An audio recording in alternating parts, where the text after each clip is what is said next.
those who are unaware of what this specific maths exam is, because it is an exam paper, this here is one of the papers that is sat. There's many different types of papers. I'm personally not from, or haven't done these exams because these are English exams. I'm from Scotland, so we do the SQA, not the AQA, but it's similar. And this here is the GCSE, which is a level that they study in high school, which is kind of, the ages of about 16, 17 that you might do this paper at. And this is the higher paper, so it's slightly trickier than the foundation paper that they have as well. And this paper that I'm going to be doing tonight, because for those who don't know, I prefer non-calculator than I do calculator work, because, well, in my eyes, I make more mistakes with calculators, surprisingly. So this is paper 1, non-calculator, and we're allowed 1.5 hours to do this, so hopefully you're in for a nice, long, relaxing video tonight, where you can all fall asleep, or follow along the questions with me. I'll pop in the description a link to this paper if you want to try it yourself too.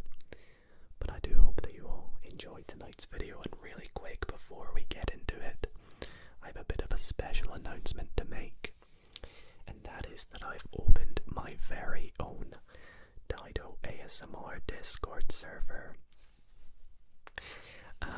There's a link in the description to where you can join, but it's just discord.gg/DidoASMR. I would absolutely love to have our mathematics community join on in the fun there, chat with others in the community, play some games, get involved in the interactive sides of stuff, and we even have a maths only chat in there where you guys can discuss problems, the awesome side of maths in our world, and meet others who love mathematics. But anyways, I will stop waffling now.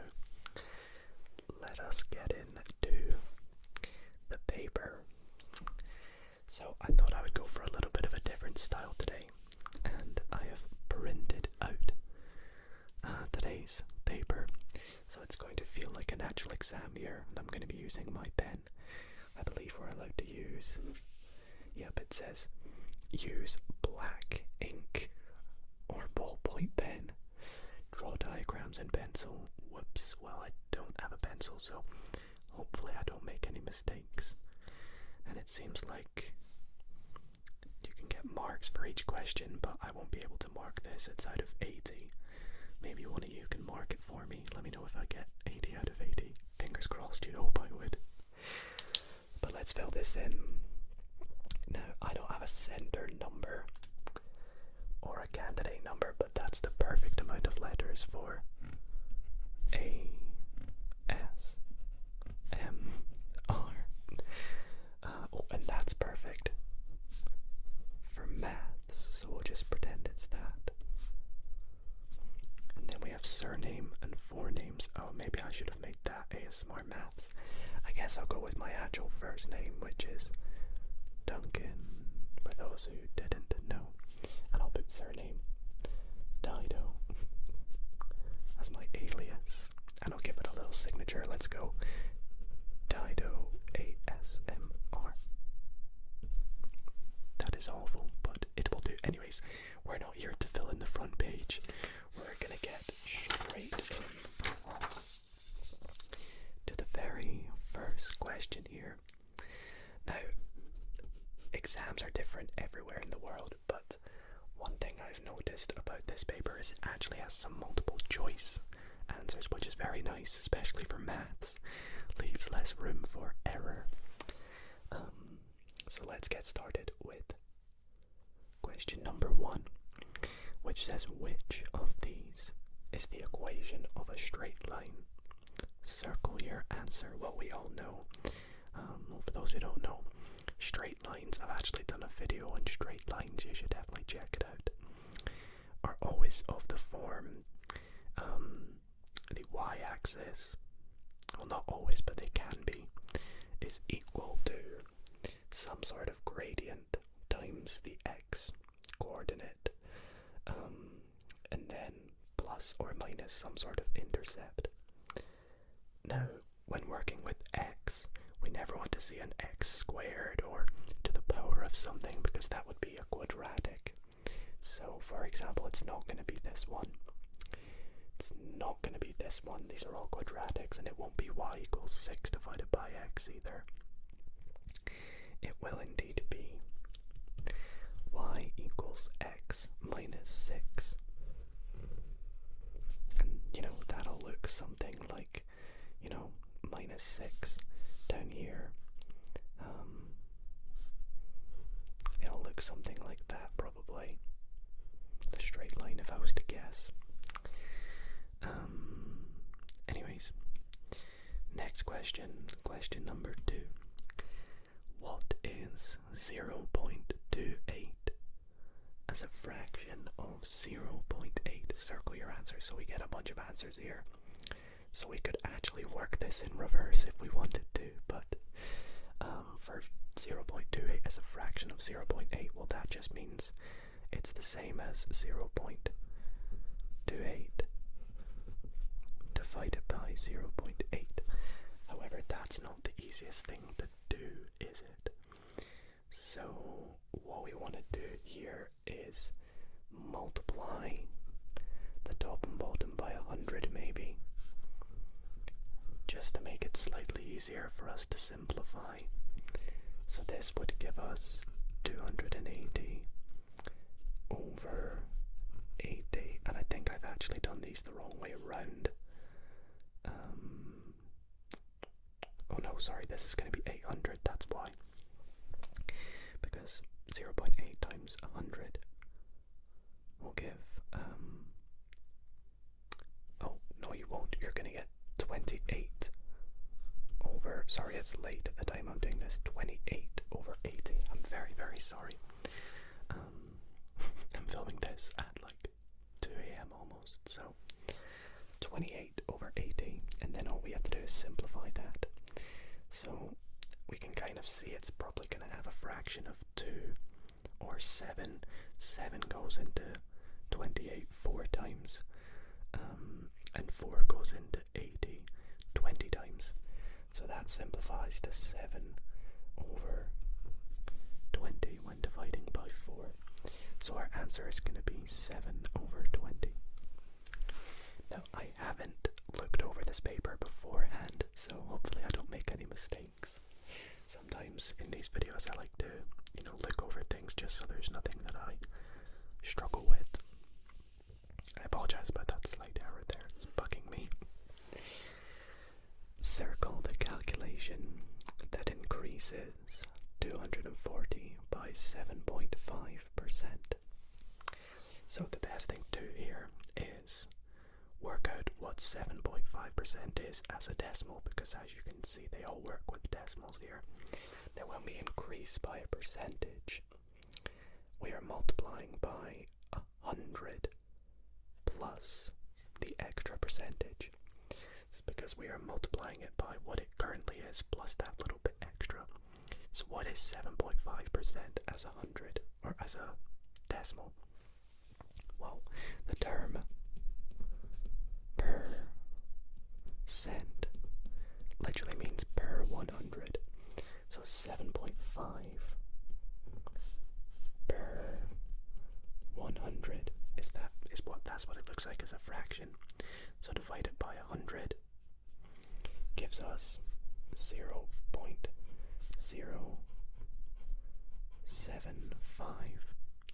However, remember what I said about adding the extra 100%. So we want to add an extra 1. So this gives us 1.075. And of course we are multiplying that by our 240 initial. So let's have a look. There we go. It's going to be this one here. 1.075. Very nice. And that is our final answer for that one there. So, first 3 questions down. Not so bad so far.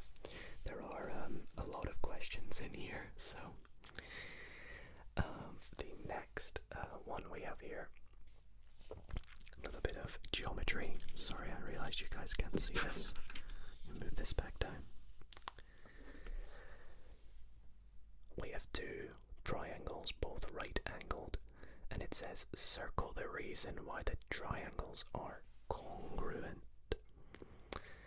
So I'm actually not too sure what these terms mean. SSS, SAS, RHS. I mean, that to me means right hand side. And ASA. Well, the term congruent means alike. So they obviously are the same or a similar triangle, because we have the same hypotenuse, 2.9 centimeters, and we have 5.3. If we take this and just turn it round a little bit, it is that one. Circle the reason why the triangles are... I don't know what each of these stand for, so I think this is something that you guys might have to help me out in the comments. RHS is the only one that I know, which means right hand side, but I don't know if that's the same meaning in this question. Let me know. And yeah, that's a bit of interactive ASMR for you all. Anyways, next question I can do. Work out, gosh, 80 million divided by 200. Well, it says give your answer in standard form. So for this one here, standard form would mean like scientific notation. So what we're going to want to do here is probably convert 80 million into standard form. Well, actually first we can divide by 200. To divide by 200, that would be the same as dividing by 100 and then dividing by 2. So to divide by 100, we just get rid of 2 zeros. So we're going to have 8. And then because there's currently 7 zeros, we're now going to have 5 zeros. So that's when we divide by 100. And then when we divide by 2, we're just going to get 4 and then 5 zeros. So that's how you divide by 200. You could just do it in 2 separate steps. And then to give it in standard form, we have 4 times 10 to the 1, 2, 3, 4, 5. And that's standard form because it's scientific notation. So let's turn the page over. So far, one question I technically wasn't able to do. So, what do we have here? Work out 3 to the power of 12 divided by 3 to the power of 7. Give your answer as a whole number. What the heck? Okay, this is going to be a little bit tedious to do. So, with indices, when you divide them, it's the same as subtracting the indices. So it looks like this entire question, because this is part A and this is part B, is all about indices. So we have 3 to the 12 divided by 3 to the 7s. That's the same as 3 to the 12 minus 7. Which is simply 3 to the 5. So because this is 2 marks, that probably gets the first one. Now it asks us to give it as a whole number. So we have to work out what 3 to the power of 5 is. Well, that's 3 times 3 times 3 times 3 times 3. Well, I know that 3 times 3 times 3 is 27, so times that by 3 and then by another 3. 27, well, 3 times 3 is 9, so just 27 times 9. And 27 times 10 is 270. Subtract another 27 is 243. So actually not as tedious. Oops, excuse my stomach as I write the answer there. Not too bad in the end. And I thought it was going to be slightly trickier, but I guess not too many. So we'll move on to the next question, which says simplify 8 times 2 to the 6 times 2 to the 4, giving your answer as a power of 2. So that means give it with the base being 2 to the power of something. Well, we can actually see that this is going to be easier to do if everything is 2 to the power of something, because when you multiply them, you'll just add the powers. So what is 8 in the form of 2 to the power of something? Well, 2 times 1 is 2, times 2 is 4, and then times again 2 is 8, so it's the same as 2 to the power of 3. And then we're going to multiply by 2 to the 6 times 2 to the 4, which equals 2 to the 3 plus 6 plus 4, which equals 2 to the 13. And it's just as simple as that. Some of these questions are a lot easier than the others, which is very interesting. Anyways, I mean, I say that, but, you know, maths isn't for everyone. You know, some people might understand different areas compared to other people. Some people might struggle on some questions like this. You see, you might have found that very difficult, but found this very easy, and that's where we are all different at maths. You know, I didn't understand this at all.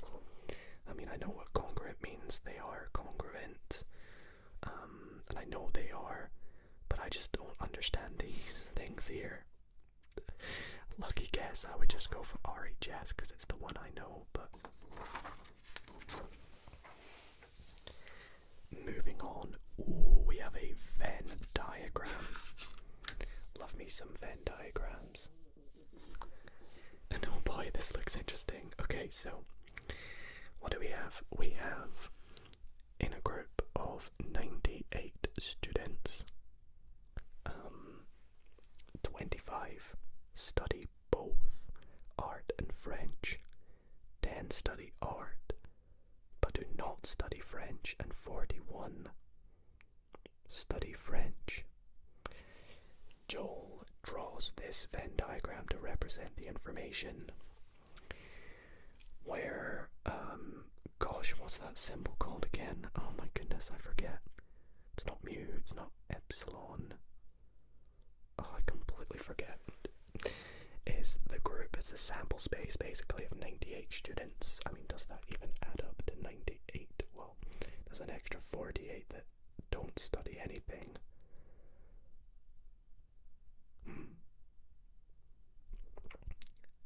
Does that properly add up?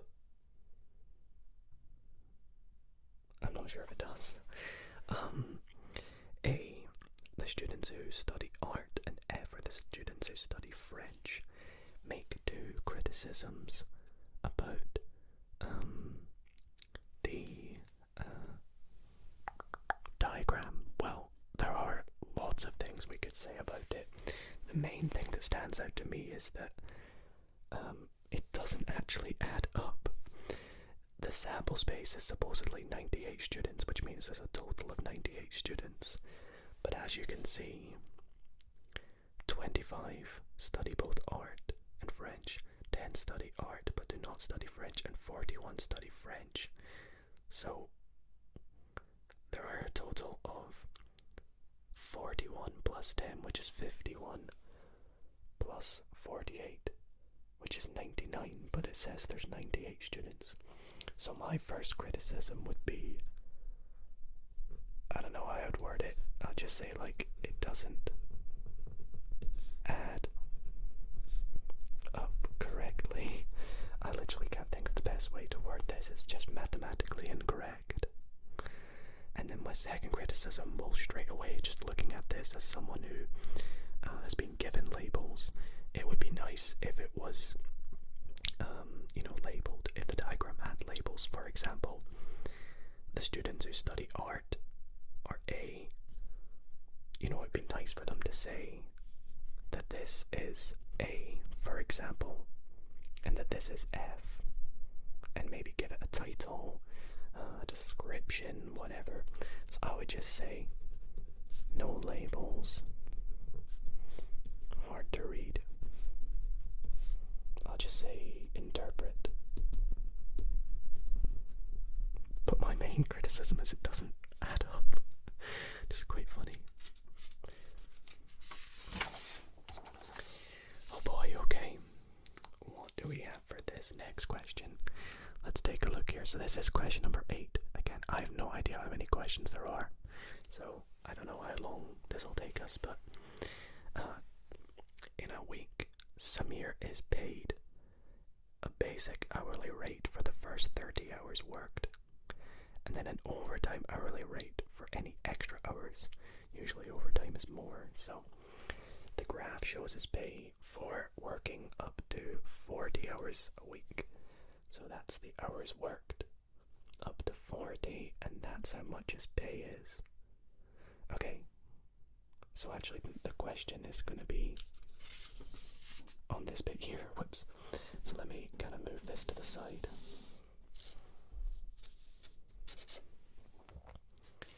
And we'll keep the diagram here. And it says, work out the ratio basic hourly rate to overtime hourly rate. Give your answer in its simplest form. Okay, well, let's start by working out his basic hourly rate. So the basic hourly rate we can see, let's find a point. So this first sort of line, they can see there's 2 lines, one here and one here. When it gets to 30, the gradient gets steeper, and that's because he earns more per hour. So,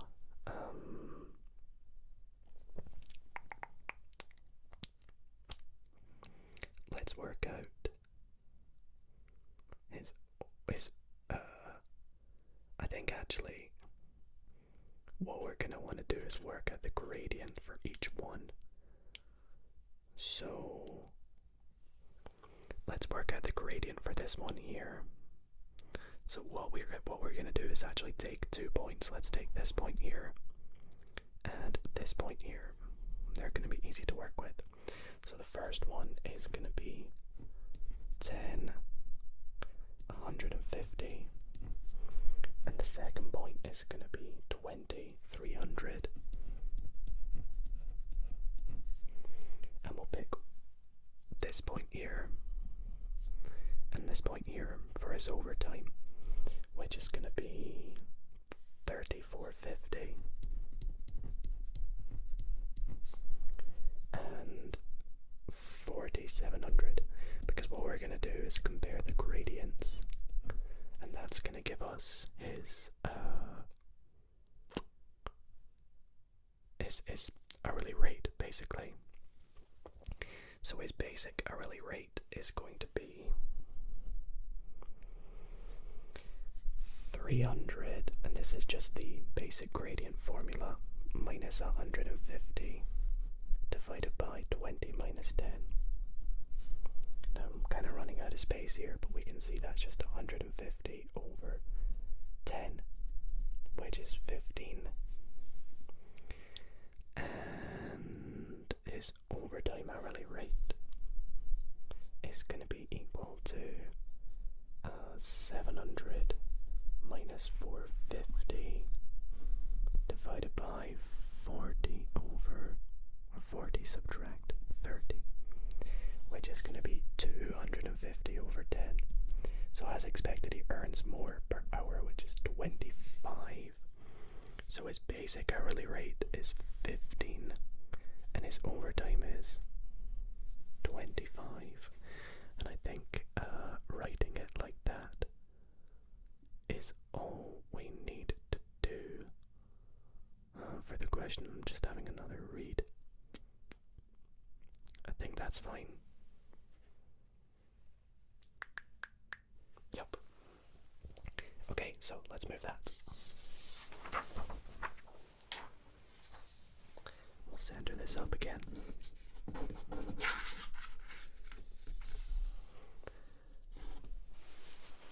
So question 9a. In each box, write a fraction less than 1 to make a correct calculation. Wow, this is quite interesting. So we have to come up with two fractions that we can multiply together to give us 3/10. Okay, so are we allowed to use... Well, we can't use 3/10 because then the other one would have to be 1. So what we're going to do is we're going to do two fractions that when we multiply them will give us 3/10. So maybe we come up with something that multiplies to give 30/100, because then when that's simplified, that gives 3/10. So we could have 15 times 2 gives 30, and then over 100 we can have well, it will be 100 over 100. I mean, that works because this gives 30/100, which simplifies to 3/10. I don't know if it's just that easy, but okay. And then we have a similar part down here. In each box, write a decimal less than 1 to make a correct calculation. Okay, so let's have a look here. We could go with... So we need to write a decimal. So we could go with 0.3 and 0.2, because that will give 3/10 times 2/10, which gives 6/100. Oh wait, I've made a mistake up here. This we need the bottom bits to multiply to 10. I am so sorry. This needs to be over 5 and over 2. Oh, so that doesn't work. Oh, okay. Now I see why I've been a little bit of an idiot for this. Let's do something a little bit different from this. Let's go for... because that's not going to work. So let's try... We need to change this because that's greater than 1. So we need a larger number here, such as 20. Yeah, so 15/20 times 2/5. But 15/20 is actually the same as 3/4. So I guess I could have written 3/4, because then that would have given us 6/20, which is 3/10. Yeah, that's fine. So actually down here, now we have this right and we have this right. Really sorry, my brain is really tired by the looks of things. I know that looks disgusting, but it's 15/20 times 2/5. And it goes on to the next page, okay. So now we have question number... Straighten this. Question number 10. So, use a ruler. Well, unfortunately I don't have one. Do I need to? Let's have a look. Use a ruler and compass in this question. Oh boy. A, B, C, D represents a garden. A tree is to be planted in the garden. The tree will be in the region that is closer to A, B than to B, C. Label the region R where the tree could be planted. Okay, so actually this question I can't really do because I need a ruler and a compass and I don't have one, so I might actually skip this question, and I'm very sorry for doing that, but I hope you can all understand. Why not give it a go yourself? questions. Maybe send a picture in the Discord of how your working looked. But this question I can do. Here are two shapes, P and Q. P is 3/4 of a circle with radius 20 centimeters. Just gonna write that down. And then this is 1/3 of a circle with radius 15 centimeters. How many times bigger is the area of P than the area of Q? Okay, so for this question, we want to work out the area of both. So the area of a circle in general is pi r squared. So for the area of the big circle, I'm just going to call it B because this is the bigger size compared to the smaller one, is going to be pi. Now they've actually not told us what to use pi as, so I'm going to just keep it as pi. So it's going to be pi times 20 squared. Now 20 squared is 20 times 20, which is 400. Don't know why that took me so long. Oh no, hold on. 20 times 20 is 400, yeah.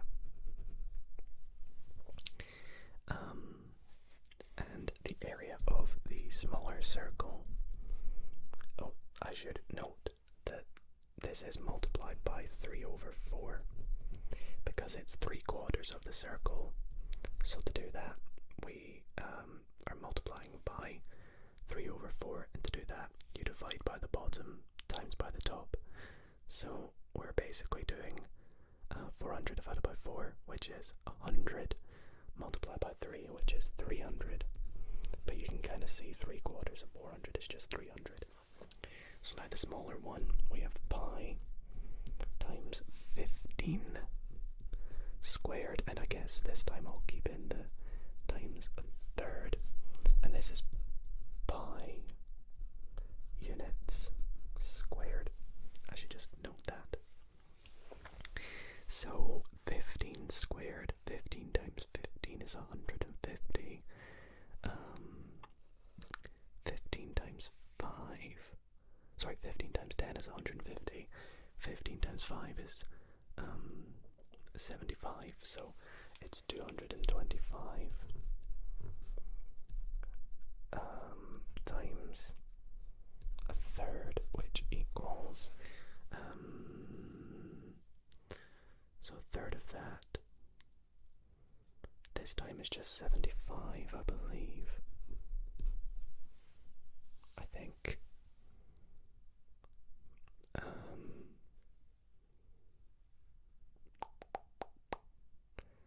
so yeah, because 1/3 of it, 75 plus 75, 150 plus another 75, it's 225 pi units squared. So how many times bigger? Well, if this is 75 and this is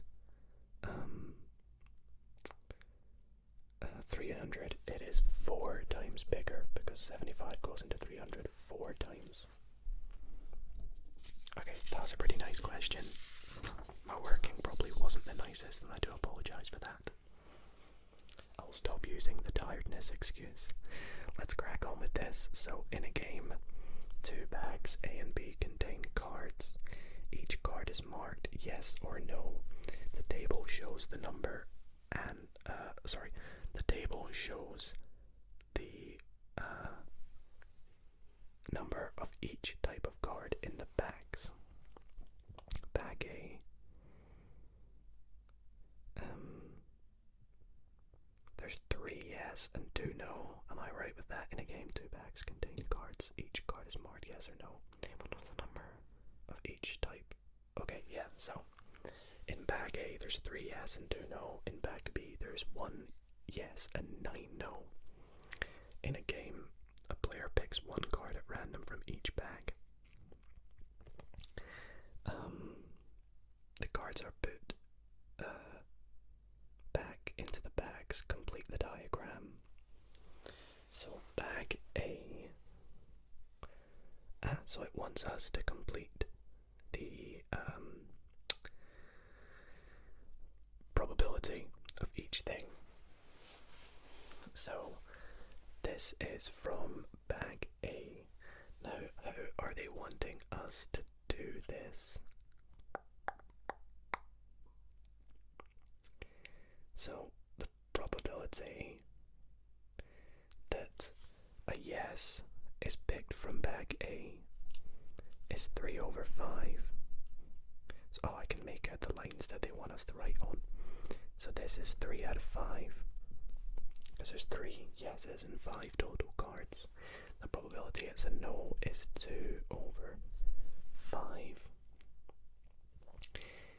Now it wants the probability that A is picked, or a yes is picked from bag A, and a yes is picked from bag B, I believe. So this is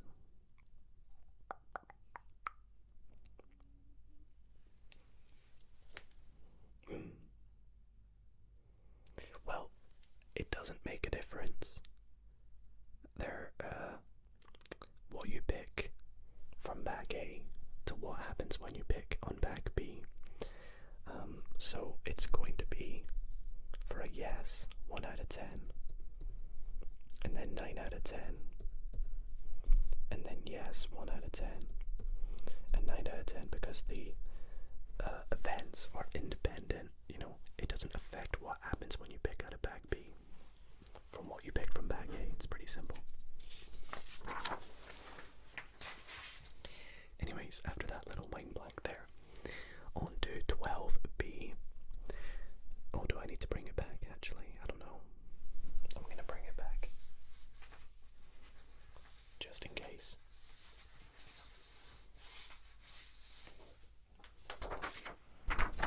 Okay, I'm just popping it up here to the side. So, to win a prize, a player must pick 2 cards marked yes. 450 people play the game once. How many people are expected to win a prize? So, we have, so a player must pick 2 cards marked yes. So the odds that you pick a yes from bag A are 3 out of 5. And the odds that you pick a yes out of bag B, and I'm just looking at this at the side, was 1 out of 10. So in order to pick both, you simply multiply them because you want them both to happen. So that's going to give us 3 in 50. And that cannot get simplified further. So if 450 people play this game, how many will get this odds? So you're just multiplying it by 3 over 50. So how many times does 50 go into 450? It goes 9 times that by 3. You get 27.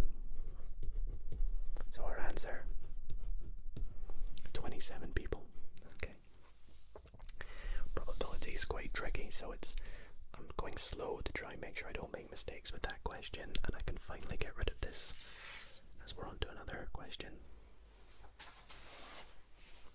So, for this question it says, solve 2w divided by 15 equals 4 over 5. So we want to solve for w. I had someone in the Discord server recently ask how you do these kinds of questions, and I'm going to give you my best method that I would use. So the first step is you want to get all the unknowns. So that would be all the variables of, in our case, w, to one side of the equals, and then all the numbers to the other side. So as you can see, this has a number on this side. We want to get that to the other side. So to do that, we're going to multiply both sides by 15. So doing that, we get 2w on the left hand side, and on the right side, multiply by 15. For the time being, I'm going to keep it as this. But now I'm going to 15 times 4 over 5. Divide by the bottom times by the top. It's 3 times 4, which is 12. Now all we have to do is to divide both sides by 2, so the next step in solving this question is get W on its own. So how do we get W on its own here? Divide by 2. So do the same to both sides.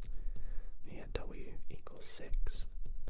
And I'll write all the steps in here.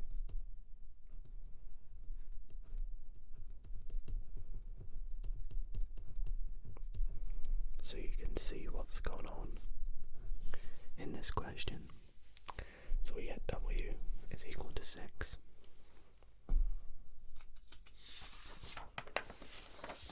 Boy, we got some graphs coming up. Oh gosh, it goes up to like 20, 26, 27, I've just seen. Lots more to come. 15 workers can complete a job in 8 days. How many more workers are needed to complete the job in 6 days? Assume that all the workers work at the same rate. Okay, so if it takes 15 to do 8 days, we could say that how many, if it takes 15 to do 8 days, how many more workers are needed to complete it in 6? Okay, so we want to work out how many it will take to decrease the amount of days by 2. So what we want to do here, essentially the total number of days is going to be equal to 15 times 8, because it takes 15 workers 8 days. So that is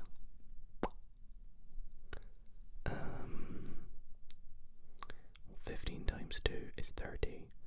So it'll take 120 days. But how long will it take to do 6? So let's replace 6, and then we're going to work out x times 6 is equal to 120. So here x is going to be equal to divide both sides by 6. It's 20. So it takes 20 workers to do it at the same rate. But it's how many more? So we're going to need an extra, 20 minus 15 is 4. Oh no, it's not. It's 5. I really am tired, it seems. So it takes an extra 5 workers.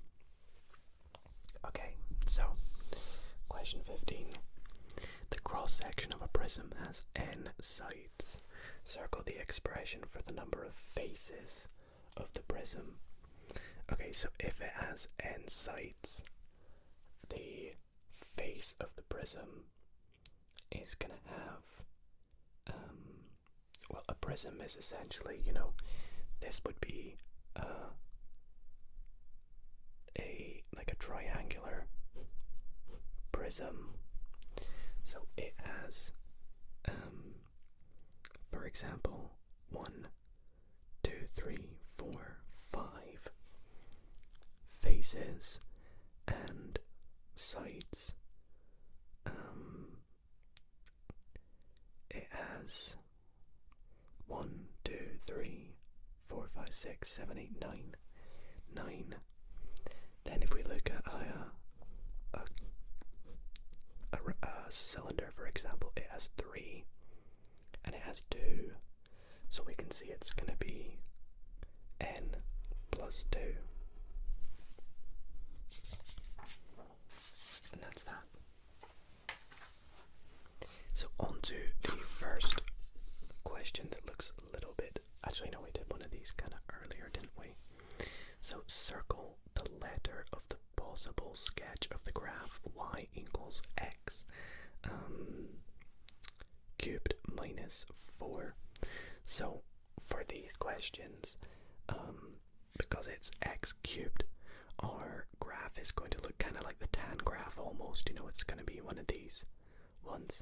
This is a quadratic, so it's not going to be either of B or C because X would be squared. So it's either going to be A or D, and the -4 refers to the shift.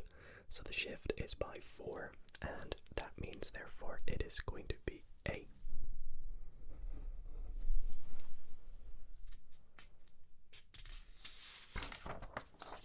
Because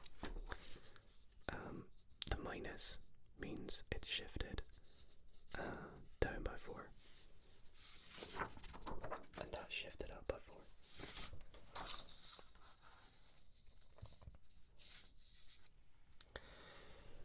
Okay, so next question, number 17. 75 people attended a clinic. Sorry, I'm trying to get it all to fit on the screen. 75 people attended a clinic. Their ages are recorded, and a cumulative frequency diagram is shown. Okay, it looks a bit odd down here because what that's basically saying is, you know, it's so minute for people from the ages of 0 to 30. So, it goes on to the other side, I guess.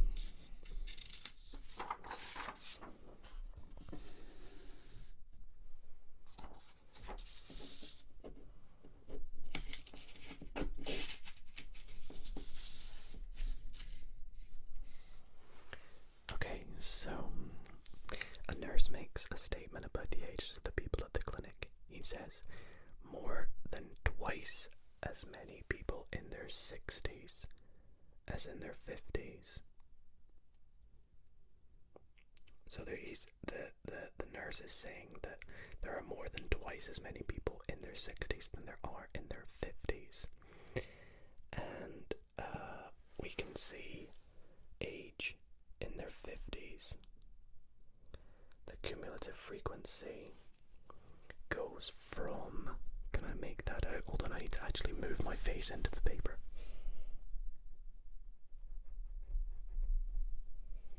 It is here. It's very faint, I do apologize. So that is actually 13. And then at the end of 50, which is up here, see that's much easier to read. That's 30, so there are 17, so there's 17 people between 50 and 60, and between 60 and 70 it's from 30 to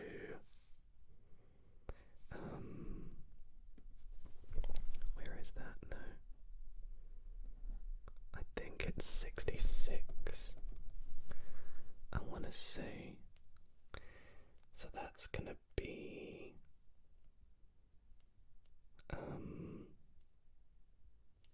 between, what did I say here?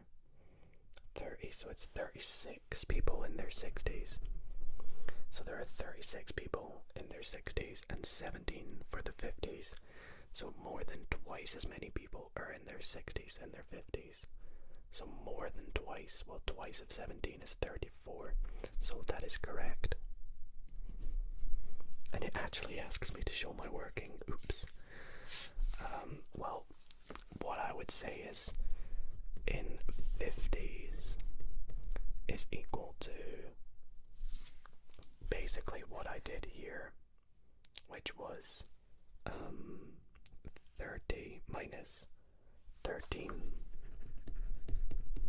which equals 17, and then in 60s, which was, what was it, 66 minus 30, which equals 36. For twice would equal 17 times 2, or more than twice, which equals 34, and then 36 is greater than 34. So that's all that I'd write, basically. It's quite tricky to write your working for that kind of question.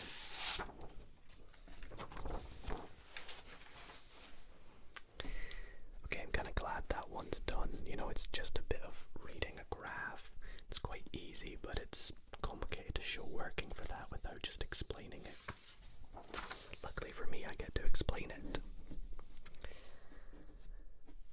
Okay, so for question 18, we have a bit of algebra.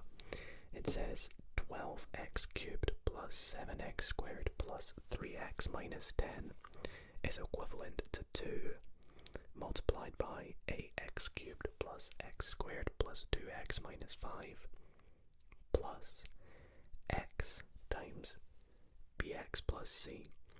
Work at the values of a, b, and c. Okay, so to do this, first of all, we want to take out a factor of 2. But that's going to be tricky to do with x squared and x. So the best method could maybe be to split them up to make them nicer. So what we could do is take 12x cubed plus 7x squared plus 3x minus 10 and say that that is equivalent to 12x cubed. And to make this easier to divide by 2, I'm going to make it plus 6x squared plus x squared. And then to make this easier to divide by 2, oh wait, no, because they want this to be x squared. So actually we need to do this in reverse. I see. So what they're going to want us to do is split this up to 3x squared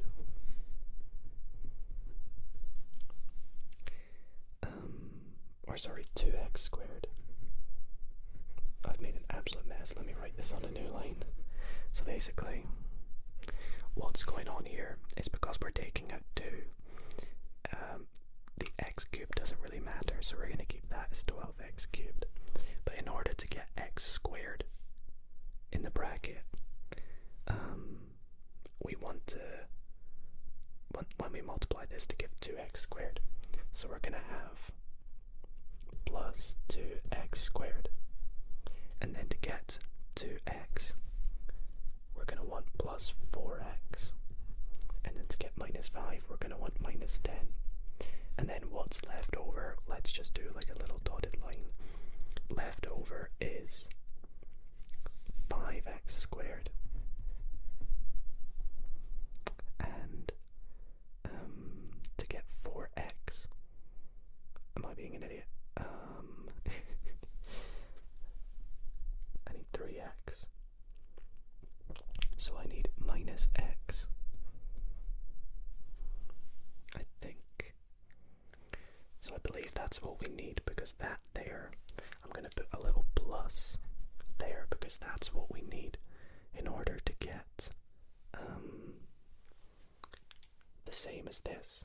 So now when we factorize this, when we take out a 2, we get 6x cubed plus x squared plus 2x minus 5, which is exactly what we have here, but we've now worked out what a is.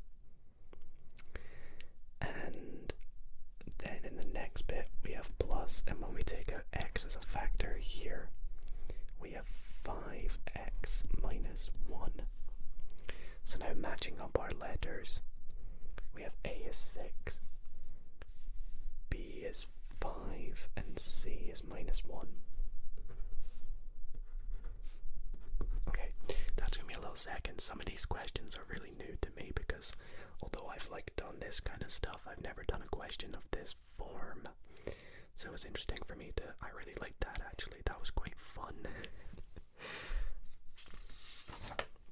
It was different, you know. Okay. Maybe you've sat this paper. That would be really interesting. Question 19. The first 3 terms of a sequence are x, y, x, y. The sequence is continued by multiplying the previous 2 terms. circle the fifth term of the sequence. So those are the first three terms. The fourth term is going to be by multiplying the previous two. So multiply these two, you're going to get xy squared. The fifth is going to be xy squared multiplied by xy, which is equal to x squared y cubed. There it is. Very nice. And on to 19b. The eighth term of the sequence is 8x y to the 13. The value of this term is negative. Okay, so what does that mean about the values of x and y? So if the value of this is negative, that means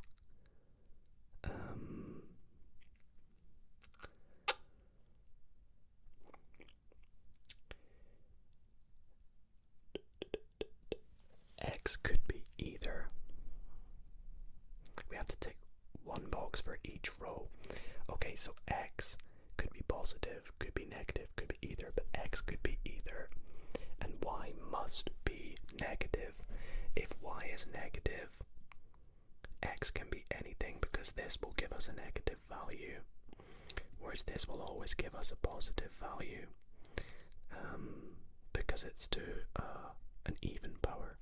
So regardless of what x is, we're going to get an even number here, so we need this to be odd, and to give it odd, it needs to be a negative, if that makes sense. Sorry, this needs to be negative, so it has to be an odd, which is perfect. So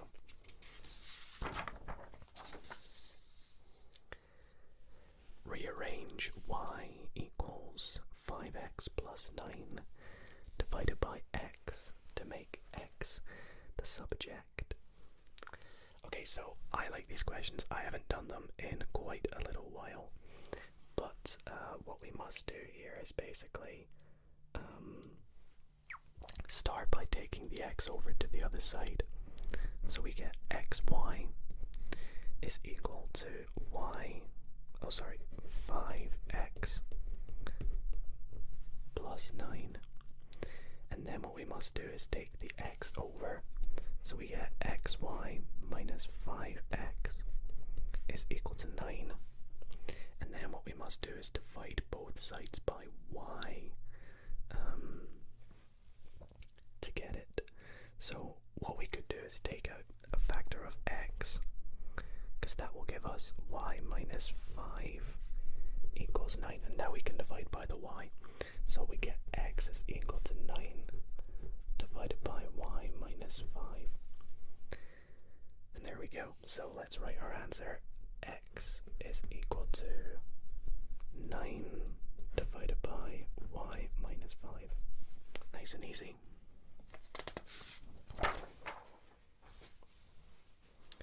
Okay, 5 points are connected by vectors. We have this big diagram here. FG, which is here, is equal to 2EH. So EH is here. So if it's equal to 2EH, it's basically saying that this line is equal to the equivalent of that, and then that again. So work out FE in terms of A and B. So we want to go from F to E. We want to go from here back to here. So we could do that by going from FG, which we're told is 2EH, and then back along GE. So we'll say that FE is equal to FG minus, because we're going back along it. You can see vectors have directions when you put the arrow like that. So that's EG. So it would be minus EG. Another reason I say EG is because it's minus this. It's not, we could say plus GH, but GH is negative E. Sorry, GE is negative EG. So, because we have this, we know what this is because we just do the negative version of this, but we don't have FG.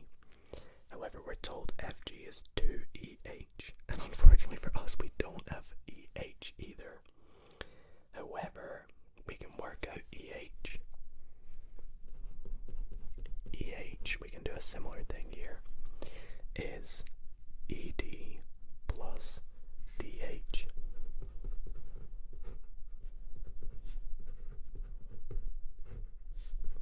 Which is equal to 3A plus B plus A plus 6B, which is equal to 4A plus 7B. And technically I should be drawing lines underneath the letters because they're bold. So we've got EH now, and we know that FG is 2EH. So FG is equal to 2 times 4A plus 7B. So that equals 8A plus 14B. So now we know that FE, using our top statement, is FG, which is 8A plus 14B, subtract EG, which is 2A plus 15B, which gives us 8A minus 2A is 6A, and then 14B minus 15B is minus B, and that makes sense. So 6A minus B.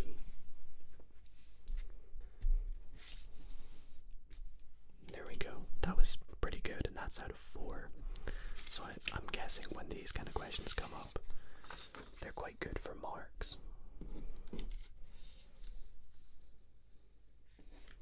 Okay. Wow. This next question is very interesting. I've never seen a question like this, although it does remind me of that fun little proof that I've done on the channel, where you prove that 0.99999 recurring is equal to 1. And for those who don't know, this little dot above that number means recurring. So to work out this is the same as saying 0.6888888 minus 0.45555, and they go on and on and on. So when I work that out, it's gonna give me 0.23333 recurring, or I guess I could write it as 0.23 with a little dot on top. Now they want me to write this as a fraction in its simplest form. So how could I write that as a fraction? Right, well, first up, let's multiply it by 10, because we're allowed to do that. So multiplying it by 10 is equal to 2.333 recurring.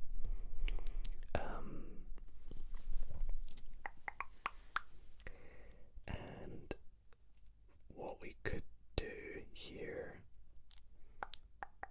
trying to work out the best way to do it.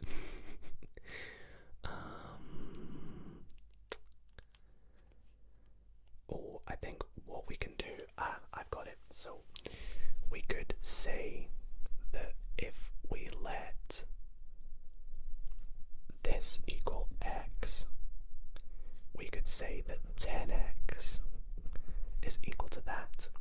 And what we could also also do is, this is very similar to the proof that we did. If we subtract x, we get 9x, which gives us, when we take this away, we just get 0.2.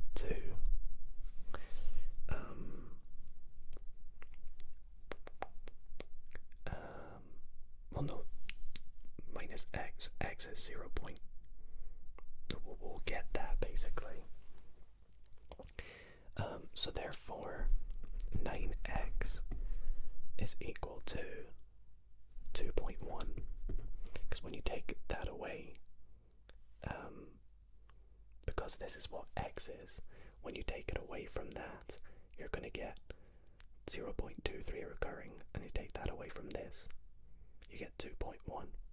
So now we have 9x. We can say that x is equal to 2.1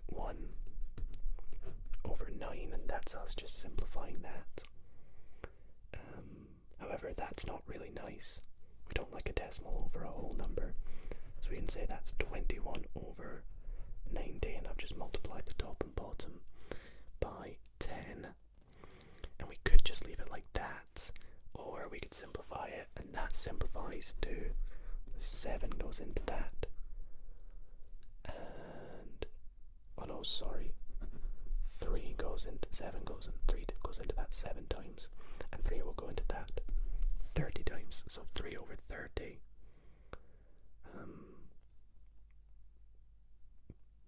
Sorry, no, it is 7. 3 goes into it 7 times, and 3 goes into that 30 times, so we get 7 over 30. Wow. Okay, that was actually probably the hardest question of the paper so far. I think the reason why it's so tricky is it's kind of like a bit of a proof in my eyes, and proofs are quite hard. They're probably the hardest style of questions. But regardless, I think that's really similar to that question I've done on the channel before. So I probably should have been a bit better at working it out. What do we got here? Question 23.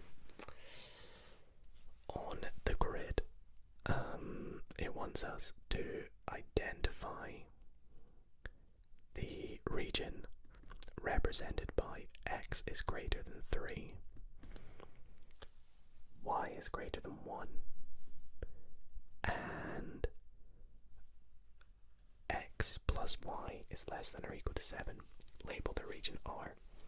Okay, so let's work out the region x is greater than 3. So x is greater than 3 is everything over here. So there, greater than 3 in that direction. Y is greater than 1 is in that direction. And then x plus y is less than or equal to 7. Okay, so we know for starters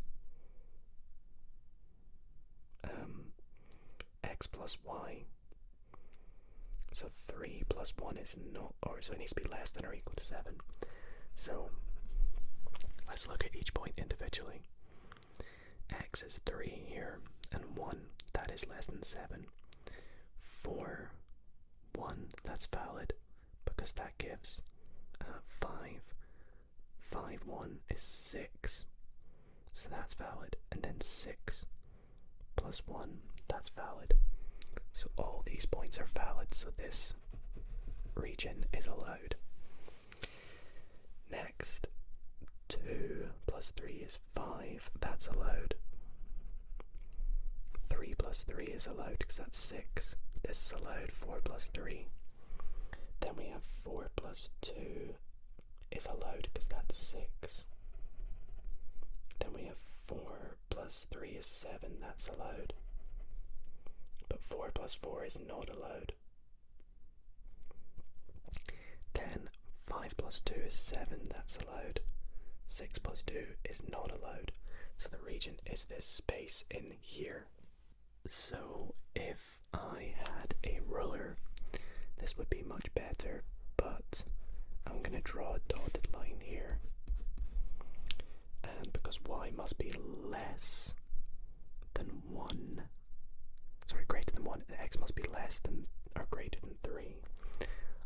also draw a dotted line down here.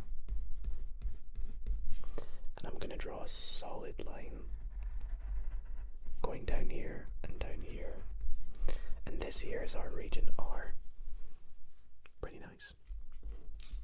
There's probably other ways you could word that, but that's how I'm doing it. Okay, 20 for a simplify fully. 6 divided by a minus 11 divided by 4a. So in order to do this question, we need to make a common denominator. So we must have over 4a minus over 4a. Well, the right hand side is fine. We can just keep it how it is. The left hand side, to get over 4, we need to multiply the top and bottom by 4. So to multiply the bottom by 4 gives us 4a. 6 times 4 is 24. So this gives us 13 over 4a, which I believe is just the answer. Hope I'm not making any drastic mistakes there, and that's not just as easy as I thought it was. So we'll go on to part B here, which says this time simplify fully y squared minus 3y times y squared plus 10y plus 21 divided by y squared plus 9. Okay, so how does it want us to do this? Does it want us to factorize? I think it does. So we're going to keep this as y squared minus 3y. But the fraction, we can simplify this here as the difference of two squares. So we're going to have y plus 3 and y minus 3 on the bottom, and that's just the difference of two squares. When you simplify that, factorize it, the top part, we're probably going to have one of these factors so that they can cancel out. But factorizing the top bit, we're going to have y, and then we're going to have 7 and 3 because they add to make 10. So we're going to have plus 7 y plus 3. And then you can see when you multiply them, you get this. So the positive ones are going to cancel out. So now we have y squared minus 3y times y plus 7 over y minus 3.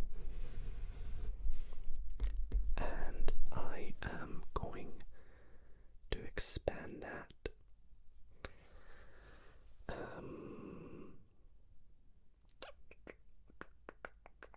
I'm just trying to see if this simplifies further.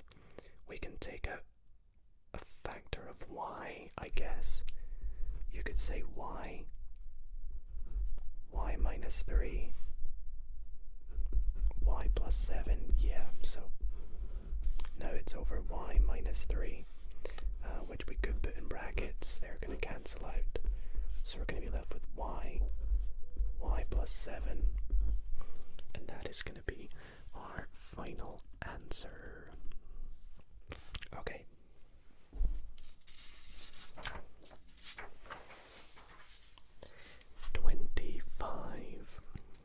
Here is the speed time graph of a 50-second journey. So, speed time 50 seconds, what the speed is over that. Circle the acceleration in meters per second squared halfway through the journey. So halfway through the journey after 25 seconds. Because it is flat, it is not accelerating at all, so the acceleration is 0. Nice and easy. Work out the total distance. Well, we know distance equals speed multiplied by time. D equals VT.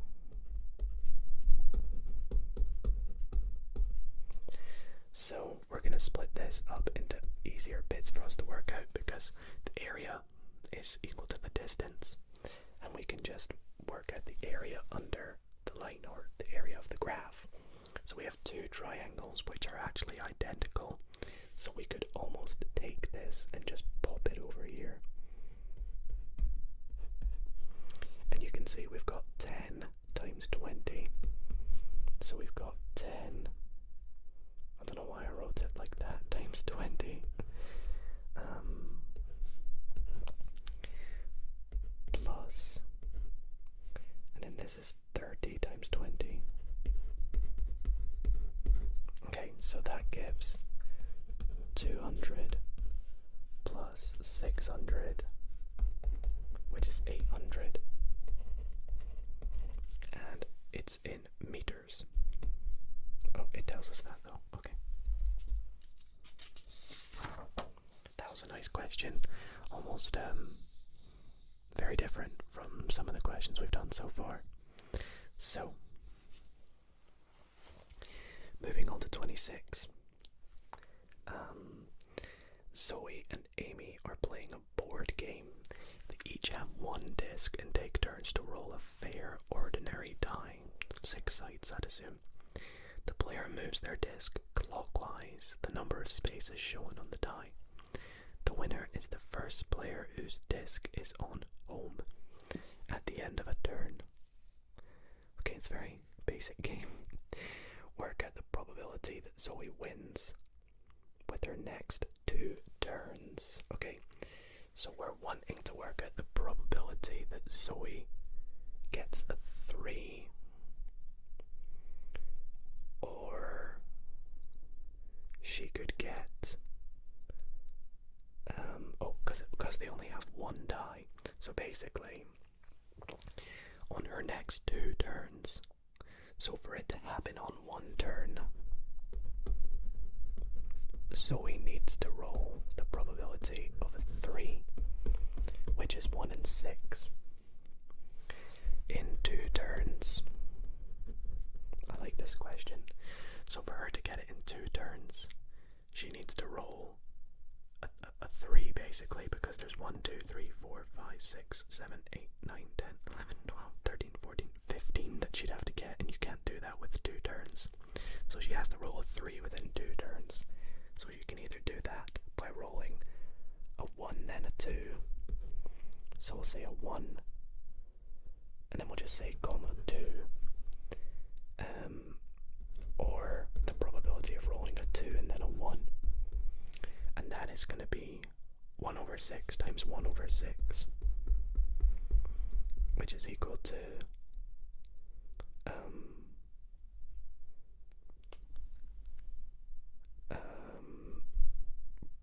1 over 36. I'm just trying to work out because it says work out the probability so he wins within her next 2 turns.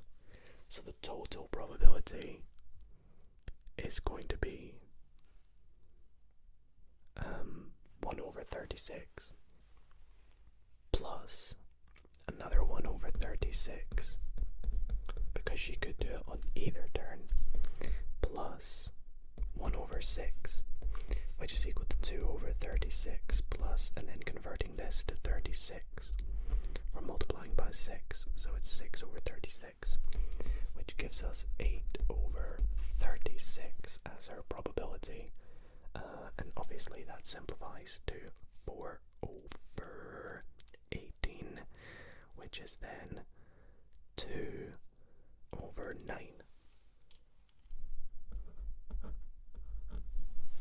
I believe is the correct answer for that question. So, not too bad. I think we're on to the last page. So it looks like we have this question and then one final question, but I hope you guys have enjoyed this video. And we're actually closing in on an hour and a half. So almost the perfect amount of time to do this. Question 27. The grid shows the graph of y equals f of x. On the grid, draw the graph of y equals negative f of x.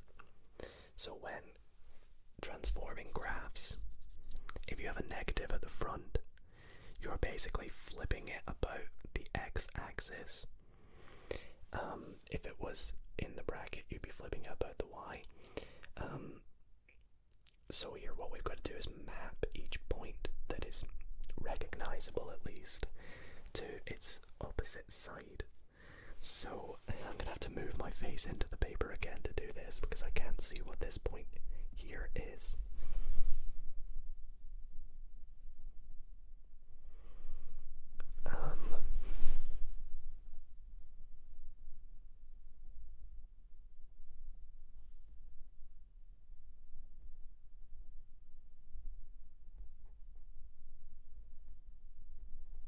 It's kind of there. So that is going to be a point. This is also going to be a point, and it's going to kind of go up. And then it crosses here at 1, 2, so it's going to cross at 2, 1. Like this. And then go down like that. That's basically the same. And then here it's going to go to 1, 0. And then instantly reflect and go down like that. So I know that kind of looks a bit wonky, but that is basically it in a nutshell. It doesn't say to state the points, it just says draw it, so that'll do. For me anyways, I'd allow that. Alrighty, so that brings us to the final question of the paper, which says work out the value of, this is quite a nice question to end on actually. So it says cos 30 degrees times sine 45 degrees times tan 60 degrees squared. Now I say this is nice because in my last video we were actually talking about trigonometry, and what we're going to do for this question to help us solve it, I studied at the end of that video, so I highly recommend you check that out if you want to understand this better. But essentially, to work out these values, we have something to help us because this is not a calculator. Now you could hypothetically draw out the graphs and just see what cos of 30 is going to be, or sine of 45 is going to be. For example, sine of 45 is nice and easy. Sine of 30 is nice and easy. It's just going to be a half because it's halfway up. But for example, we can use our exact angles. So let's draw them out. We have two triangles. And if I remember correctly, the first one is 1, 1 root 2. And that's the one that has 45 degrees as both the angles. So therefore the other one is 60 and 30. And that one goes 1, 2 root 3. So now we can work out the values. So cos of 30 is adjacent over hypotenuse root 3 over 2. So we have root 3 over 2 times sine 45, which is 1 over root 2. And then tan of 60 is root 3 over 1, which is just root 3. And we're squaring that. Oh gosh, I maybe should have given myself more room. Okay, so let's have a look here. What's the best way to do this? Well, root 3 times 1 is just 3. And then we're dividing by 2 times root 2 times 1, which is 2 root 2. And then we're squaring that. So when you square it, you just square the top and the bottom, so you get 9. And then 2 root 2 times 2 root 2 is 4 times 2, which is 8. So our final answer, 9 over 8. And that is the end of all the questions.